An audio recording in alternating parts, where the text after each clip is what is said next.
India और China के सुधरते रिश्ते क्या अमेरिका के लिए एक बैड न्यूज है? नमस्कार एंड वेलकम फ्रॉम एग्जैक्टाइज टीम। मैं हूं दीपक एंड आज की वीडियो में हम अमेरिकन पर्सपेक्टिव जानने की कोशिश करेंगे कि क्या है अमेरिकन पर्सपेक्टिव इंडिया चाइना के रिलेशंस को लेकर। क्या इंडिया और चाइना के बीच दोस्ती अगर हो जाएगी तो अमेरिका को क्या problem?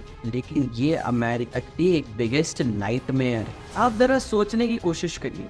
Asia is a developing continent, I will say, जो आने वाले वक्त में यूरोप को भी सरपार करने की क्षमता रखता है। ऐसा कॉन्टिनेंट कौन दोस्ती नहीं चाहे। इस कॉन्टिनेंट के तीन मुख्य प्लेयर, रशिया, चाइना और हमारा प्यार। रशिया से यूएस के संबंध जैसे हैं कोल्ड वॉर से लेके आज तक सुधरे ही नहीं। China is the clear cut कंपैटिटर।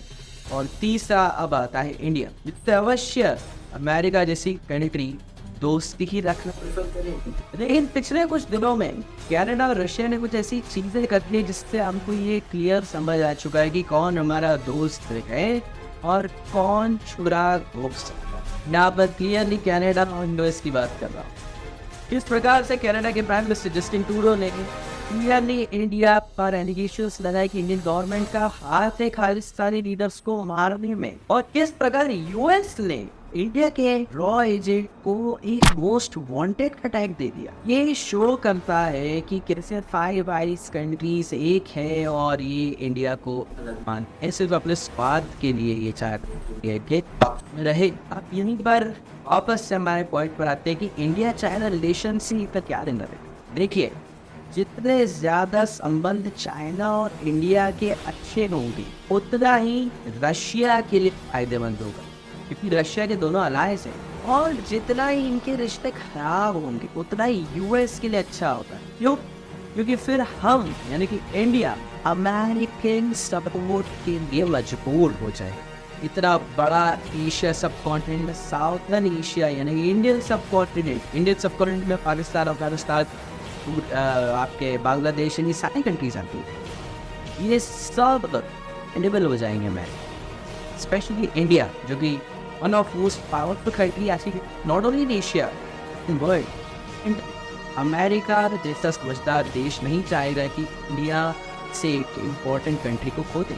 लेकिन अगर वो चाइना और रशिया के साथ दोस्ती ज़्यादा करेगा और अलायंस बढ़ाएगा तो यहाँ पर यूएस के लिए, और सिर्फ ये आज ही की बात नहीं है, ये बात पहले वर्षों में देखी जाएगी। क्योंकि हर जगह वॉर सारे, चाहे वो इजराइल ईरान हो या फिर यूक्रेन रशिया हो या फिर अब साउथ कोरिया नॉर्थ कोरिया में अब फोन नहीं सकता है ऐसा, या फिर चाइना अगर आने वाले वक्त पर किसी यानी ताइवान पर अटैक कर, ऐसे में इंडिया का सपोर्ट जिस भी पर होगा वो अवश्य रूप से भारी होगा।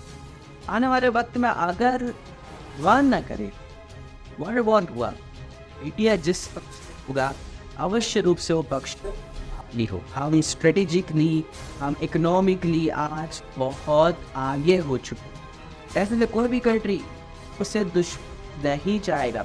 एंड इसीलिए चाइना भी अब इंडिया से दोस्ती कर रहा है। मैंने पिछले वीडियो में आपको बताया किस प्रकार से चाइना का प्रॉफिट ही है इंडिया से दोस्ती करना, और इंडिया से दुश्मन एक तरीके के लिए भी लॉस, क्योंकि इंडिया एक बड़ा मार्केट भी है चाइना का।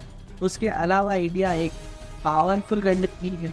ऐसा कि दुश्मनी क्यों ही करेगा चाइना। और यही सेम चीज़ अमेरिका के ऊपर भी लागू होती है। अमेरिका, इंडिया एक बड़ा मार्केट है, एक इंडिया पावरफुल कंट्री है, लेकिन स्टिल उन्होंने ये बताई दिया कि इंडिया से बहुत ऊपर कनाडा, यूएस।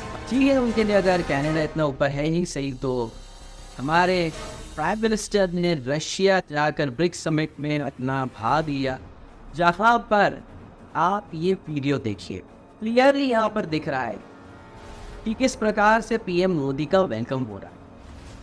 लास्ट टाइम भी जब जुलाई में पीएम मोदी गए थे रशिया, वहाँ पर उनको हाईएस्ट सिविलियन अवार्ड और हाईएस्ट सिविलियन के तौर पर उनका वेलकम हुआ था।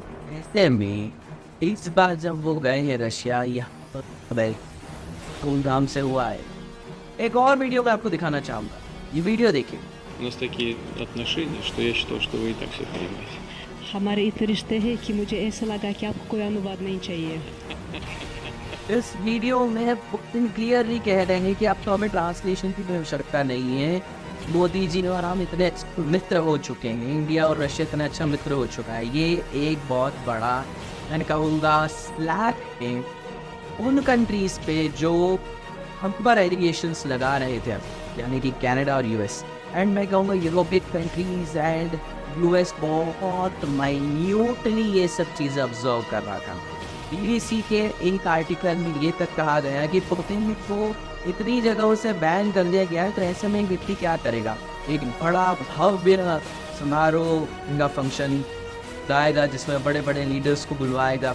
वही चीज़ पुतिन कर रहे हैं। मैं कहूँगा बहुत ज़्यादा ऑब्जर्व कर रहा है यूरोप और यूएस इस वक्त ब्रिक्स समिट को, क्योंकि यहाँ पर ब्रिक्स करेंसी की अनाउंसमेंट हो सकती है या उसकी पहली नींव रखी जा सकती। तो इस प्रकार से जियोपॉलिटिक्स में अभी फिलहाल बहुत हलचल मची हुई है। मैं आने वाले वक्त में अपडेट्स लाता रहूँगा। आपके क्या विचार हैं मुझे कमेंट सेक्शन में बताएं। ऐसी इंटरेस्टिंग वीडियोस के लिए कीप फॉलोइंग।